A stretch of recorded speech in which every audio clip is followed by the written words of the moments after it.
Happy Halloween mga mare at pare. 2 days na nga lang ay undas May na. Iba't iba nga tayong pamamaraan ng pagsiselebrate ng undas o ng All Souls Day at ng All Saints Day at pati na rin ng Halloween.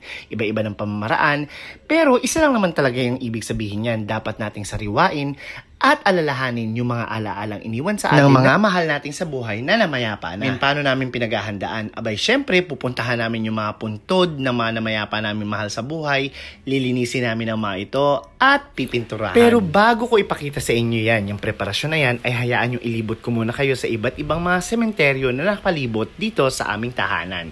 Ito yung mga Gateway to Heaven, Baliwag Memorial Park, Baliwag Catholic Cemetery, at ang Baliwag Municipality Cemetery. Oops, hindi po kayo naliligaw ng pinapanood. Ang inyo pong nakikita ay mga sementeryo po dito sa Baliwag, Bulacan. Napakagaganda nga po ng mga mausoleo dito sa Baliwag, Bulacan. At karamihan sa kanila ay fully furnished at air-conditioned pa. Ang ibang mausoleo nga dito ay may sarili pang chapel sa loob. Biruin nyo yun. Huwag kayong mag-alala dahil bukod pa yung vlog ko sa mismong araw ng undas. Kaya abangan nyo yan. Noon pa man ay nakasanayan na namin na magbantay sa mga puntod tuwing undas. Usually pumupunta kami sa mga sementeryo mga bandang alas 6 ng gabi o alas 7 ng gabi at doon na kami magpapaumaga. Magtutulos ng kandila at mag-o-offer ng flowers, pati na rin mga prayers. At nagsisilbi na rin tong reunion minsan dahil nga nagkikita-kita kayo ng mga kamag-anak mo na dadalaw din sa mga puntod tuwing November 1 at November 2. Oo nga pala mga mare at pare, long weekend nga pala dito sa Pilipinas dahil nagdaan ang election day at eto na at paparating pa ang Halloween or ang All Saints Day at ang All Souls Day. Ngayong araw nga guys ay bumili na kami ng mga materials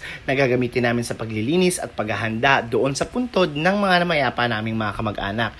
Ilan sa mga materials na binili namin ay pintura, walis tinting, pati na rin mga paintbrushes. Talagang dapat lamang na paghandaan ito guys dahil isang beses lamang sa isang taon natin sineselebrate ito. Pwede naman kami guys na umupa ng maglilinis at magpipintura sa puntod na mga yumao naming kamag-anak. Pero mas pinili namin na kami na lang ang gumawa para makatipid na rin. At syempre, mas ma-appreciate kami ng aming kamag-anak from heaven pag kami ang gumawa. Di ba guys? Akala ko nga guys, nung una madali lang magpintura para ka lang nagkukulay o nagko-color ng papel.